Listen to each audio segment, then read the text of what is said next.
नमस्कार, मैं हूं पवन त्यागी। दिल्ली की उत्तरी पूर्व सीट से कांग्रेस का नेता कन्हैया कुमार मनोज तिवारी, जो कि भारतीय जनता पार्टी के सांसद हैं, उनके सामने मैदान में है। वो मनोज तिवारी जिन्होंने 2019 में कांग्रेस की बड़ी लीडर और पूर्व सीएम शीला दीक्षित को लगभग 4.25 लाख वोटों से हराया था। अब उस सीट पर मनोज तिवारी की जो पैठ है वो उनका काम, और इस बार तो मोदी जी का नाम, मोदी जी का काम, यह भी बोल रहा है।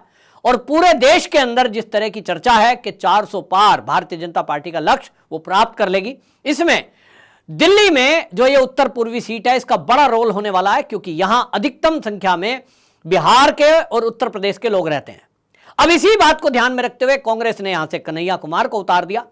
कन्हैया कुमार का भारी विरोध हुआ, क्योंकि बाहरी कैंडिडेट है, साथ के साथ उसका नाम खराब है, नाम बदनाम है, क्योंकि जेएनयू में टुकड़े टुकड़े गैंग के साथ वो देश विरोधी नारे लगवाते हुए देखा गया था। और उसके बाद से कम देश का युवा इस कन्हैया कुमार के साथ खड़ा नहीं है। हालत यह थी कि बेगूसराय से वो हारा, तो अब दिल्ली से कैसे जीत सकता है। और इसीलिए जो ये कन्हैया कुमार है ये आम आदमी पार्टी की शरण में पहुंच गया। खबर आई कि सुनीता केजरीवाल से मिलने के लिए ये जा रहे हैं। पूरे मीडिया को इसकी जानकारी दी गई कि कन्हैया कुमार सुनीता केजरीवाल से मिलने के लिए जा रहे हैं। फोटो जानबूझ के शूट कराई गई और उसको वायरल किया गया, ये बताने के लिए कि हम दोनों अब एक हो गए हैं। ये जानते नहीं है कि भारतीय जनता पार्टी और दिल्ली की जनता ये पहले से जान रही है कि ये जो दोनों पार्टी हैं, आम आदमी पार्टी और कांग्रेस, ये केवल एक दूसरे को दिखाने के लिए, देश की जनता और दिल्ली की जनता को मूर्ख बनाने के लिए अलग अलग हैं। ये डे फर्स्ट से दोनों पार्टियां एक हैं। इनका लक्ष्य है कि भारतीय जनता पार्टी को किसी तरह सत्ता से दूर रखें और हम इसी तरह भ्रष्टाचार करते रहें, जैसा आप दिल्ली में कई भ्रष्टाचारों के केस को सुन रहे हैं। इनको लगता है मिलकर लूटते रहें। कांग्रेस ने भी, जब केंद्र में कांग्रेस यूपीए 1 यूपीए 2 रही है, आप देखें किस तरह के घोटालों का रिकॉर्ड बनाया, लाखों अरबों रुपए का घोटाला हुआ।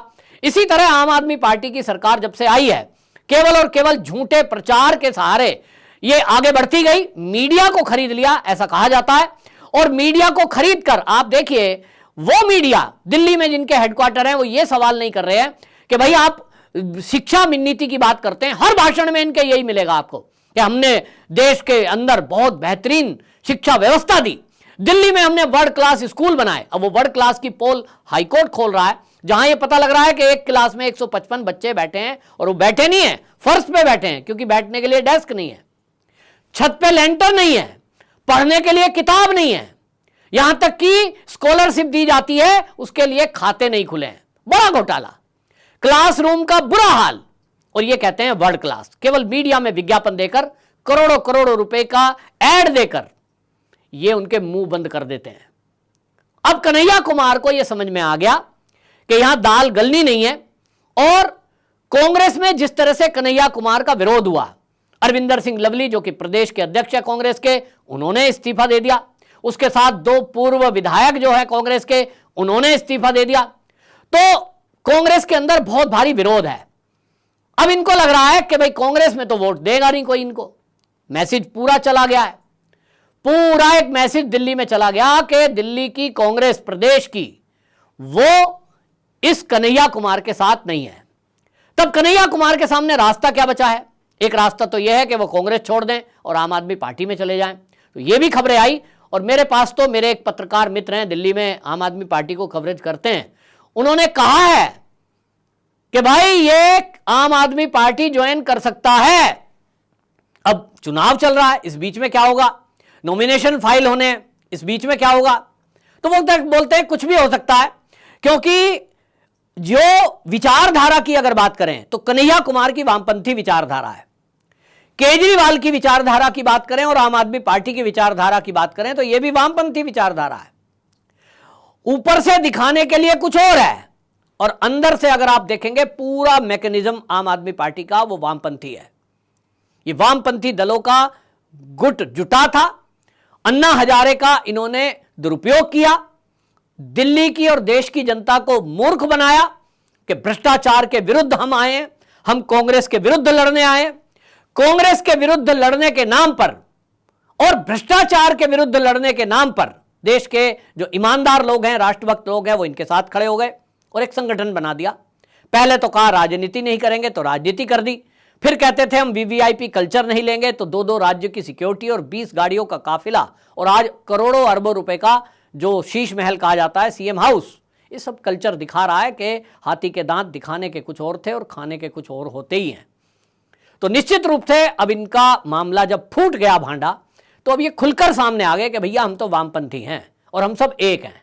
तो कन्हैया कुमार सुनीता केजरीवाल से मिल रहे हैं, वो फोटो वायरल किया गया, उसके बाद संजय सिंह से मिल रहे हैं। तो ये खबरें चलने लगी कि कहीं ऐसा तो नहीं कि कन्हैया कुमार को अब लग गया कि कांग्रेस में तो उनकी दाल गल नहीं रही, कांग्रेस ही उनका साथ दे नहीं रहे। हालात यह है कि वो बिहार में चुनाव लड़े थे तो वहां आरजेडी ने उनका साथ नहीं दिया, कांग्रेस से गठबंधन तब भी था, लेकिन लालू प्रसाद यादव और तेजस्वी ने उसकी दाल नहीं गलने दी और इसीलिए 4 लाख वोटों से हारा। अब उनको दिल्ली में आ रहा है तो लग रहा है यार दिल्ली में खड़ा हुआ मैं, यहां भी कांग्रेस साथ नहीं दे रही है, यानी ना तो गठबंधन का कोई दल साथ दे रहा है ना कांग्रेस साथ दे रही है। अब ऐसे में करें तो करें क्या? क्या अपने को एक फ्लॉप नेता के तौर पर ही प्रस्तुत करेगा कन्हैया कुमार? वैसा लगता नहीं है, इसीलिए वो राजनीति में आया भी नहीं है। और इसीलिए अब मुझे जो लग रहा है कि वो आम आदमी पार्टी ज्वाइन करने वाले हैं। जो पत्रकार दिल्ली के हैं वो जो कह रहे हैं, जो आम आदमी पार्टी को कवर करते हैं और पढ़ते हैं, स्टडी करते हैं, उन्होंने कहा कि अब हमारे पास ये पुख्ता जानकारी आ रही है कि ये जो है कभी भी कांग्रेस छोड़कर आम आदमी पार्टी ज्वाइन कर सकता है, क्योंकि उसको लग गया कि आम आदमी पार्टी का वोट कांग्रेस से कहीं ज्यादा है, खासतौर पर दिल्ली के अंदर। तो दिल्ली की हवा को देखते हुए वो अब ये संजय सिंह से मिलना, सुनीता केजरीवाल से मिलना, ये इस बात को इंडिकेट कर रहा है। लेकिन मैं आपको यह भी बता रहा हूं कि जहां तक केजरीवाल की बात है, उनकी इच्छा के बिना यह ज्वाइनिंग नहीं हो सकती। और केजरीवाल जी की अपनी एक स्टाइल है, और वो क्या तरीका है, उनको जो भी ऐसा व्यक्ति लगता है कि वो उनसे ऊपर हो सकता है, उनसे अच्छा भाषण दे सकता है, उनसे ज्यादा लोकप्रिय हो सकता है, वो उसको अपनी पार्टी में रखते नहीं है। आप देख लीजिए, मेरे तो सामने सामने मैंने कपिल मिश्रा को देखा है, बहुत बेहतरीन भाषण देते हैं, आउट कर दिया। आशुतोष गुप्ता बहुत बढ़िया बोलते हैं, बहुत अच्छी नॉलेज है, पत्रकार हैं, आउट कर दिया। प्रशांत भूषण बहुत बढ़िया नॉलेज रखते हैं, भले ही वो केस कैसे लड़ते हैं उससे मेरा मतलब नहीं, लेकिन उनको नॉलेज विषयों की है, पकड़ है, बात को अच्छे से रखते हैं, आउट कर दिया। इसी तरह अश्वनी उपाध्याय सुप्रीम कोर्ट के जाने माने वकील हैं, आउट कर दिया। और कितने नाम गिनूं मैं आपको, आप कुमार विश्वास को देख लीजिए, आज पूरे वर्ल्ड में ख्याति है उस व्यक्ति की, आउट कर दिया। तो कन्हैया कुमार को अरविंद केजरीवाल स्वीकार करेंगे या नहीं, इस पर मुझे शक है। लेकिन हालातों को देखते हुए, क्योंकि केजरीवाल जेल में है, मनीष सिसोदिया जेल में है, और दोनों लोग अभी छूटते दिखाई नहीं दे रहे हैं, तो उनको लग रहा है कि इस समय एक सीट अगर आ जाए, कोई उनकी बात कहने वाला आ जाए, तो शायद अच्छा रहेगा। और इसलिए अब ये गठबंधन ऊपर ऊपर होता है या कन्हैया कुमार पार्टी में शामिल होता है, ये तो बाद में पता लगेगा। लेकिन इतना तय है कि दोनों लोग एक ही विचारधारा के हैं, एक ही थे, लेकिन देश की जनता को मूर्ख बनाकर अलग अलग लोगों को दिखा रहे थे। ये तो साहब वामपंथी हैं, ये साहब कांग्रेसी हैं, हम तो आम आदमी पार्टी हैं। यानी कोई आदमी वोट डालते समय, बात करते समय ये सोचे कि आम आदमी पार्टी माने एक अलग विचारधारा, एक अलग पार्टी, ये तो भ्रष्टाचार के विरुद्ध लड़ने आए हैं, ये तो बहुत वर्ल्ड क्लास स्कूल और वर्ल्ड क्लास स्वास्थ्य सेवा देने आए हैं, ये तो वो हैं। और एक है कांग्रेस, जिसके खिलाफ अभी तक कहते आए कि यूपीए 1 यूपीए 2 में बहुत घोटाले हुए, हम तो इनके खिलाफ लड़ने आए हैं। तो एक वो विचारधारा, तीसरी वामपंथी विचारधारा है। तो कन्हैया कुमार अभी तो वामपंथियों के टिकट पे पिछला चुनाव लड़े थे, ओबियसली वामपंथी हैं वो, तो उनकी सारी बातों से लगता है। अब उनको लग रहा है कि जब पोल ही खुल गई तो खुलकर सामने आ जाओ। भाई जब तक आप छुपा रहे हैं, कोई पोल पट्टी नहीं खुली है कि वो 3 ठग हैं, उन ठगने के लिए करते हैं भेष अलग अलग बना के, आपने कहानियां सुनी होंगी। लेकिन जब पोल पट्टी खुल जाए तो फिर क्या करेंगे? ऐसे ही इनकी पोल पट्टी खुल चुकी है कि सब एक हैं और सबका एक सूत्री कार्यक्रम यह है कि इस देश के संसाधनों पे कैसे कब्जा किया जाए, कैसे राज्यसभा लोकसभा में जाया जाए, किस तरह से नेता बन जाए और देश के संसाधनों को लूटा जाए, हिंदुओं को मूर्ख बनाया जाए, उनके पंडित बनकर, नेता बनकर, ब्राह्मण बनकर, कैसे कैसे वेश रख के हनुमान भक्त बनकर उनकी वोट लूटी जाए, और वैसे अंदर अंदर हिंदुत्व का और हिंदू का इस विरोध किया जाए। तो एजेंडा बिल्कुल साफ है, देश के टुकड़े टुकड़े करने का सपना है, और ऊपर से दिखाएंगे कि भारत जोड़ो यात्रा निकाल रहे हैं। तो कांग्रेस का वामपंथीकरण हो चुका है और आम आदमी पार्टी तो है ही वामपंथी विचारधारा की। तो कुल मिलाकर सब एक हैं। लेकिन दिल्ली को देखते हुए खास तौर पे मनोज तिवारी जिस सीट पर लड़ रहे हैं, मैं उसकी अगर बात कर लूं उत्तर पूर्वी सीट की, तो निश्चित जान लीजिए कि इस बार भी अब जब एक्सपोज हो गए हैं तो ये कितने ही अब कुछ भी तिगड़म भिड़ा लें, निश्चित जानिए कि 4 लाख से अधिक वोटों से ये कन्हैया कुमार हारने जा रहा है। आज के पत्रकारों की राय यह है। 4 तारीख को क्या होगा वो वोट के बाद पता चलेगा, लेकिन आज का आंकड़ा यह कहता है। और इसको मैं इसलिए बताता हूं कि कुछ लोग कह रहे हैं, मुझे नहीं पता इसमें कितनी सच्चाई है, अभी पुलिस जांच कर रही है। यह कहा गया कि राजनाथ सिंह जी जब दिल्ली में मनोज तिवारी का नॉमिनेशन के लिए आने का तय हो गया, इधर पुष्कर सिंह धामी भी एक सीट के लिए आए थे, लेकिन जैसे ही राजनाथ सिंह की बात आई तो पूरा इकोसिस्टम, ये टूल किट एक्टिव हुआ और इन्होंने दिमाग लगाया कि कैसे ये राजनाथ सिंह और मनोज तिवारी का जो हुजूम है, उमड़ रहा है मनोज तिवारी के समर्थन में नॉमिनेशन फाइल करते समय, इसको कैसे फ्लॉप दिखाया जाए और मीडिया से इसको कैसे गायब कराया जाए। कहा यह जा रहा है, पुलिस अभी उसकी जांच कर रही है, मैं उसको पुख्ता नहीं बताता हूं, ना मेरे पास उसके कोई सबूत हैं, लेकिन जो सोशल मीडिया पे चल रहा है वो मैं बता रहा हूं।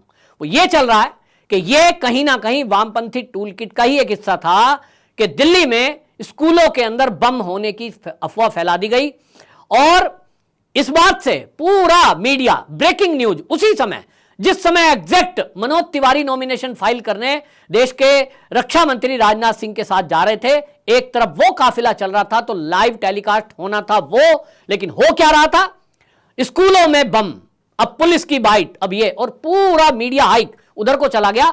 मीडिया को भी ये बहाना मिल गया, कल को ये कोई ना कह दे बीजेपी वाला भाई हमारी रैली नहीं दिखाई आपने, क्योंकि अरविंद केजरीवाल का तो सबको पता है, आम आदमी पार्टी का बच्चा बच्चा जानता है कि उन्होंने मीडिया के मुंह में इतने पैसे डाल रखे हैं कि वो सवाल नहीं करता उनसे।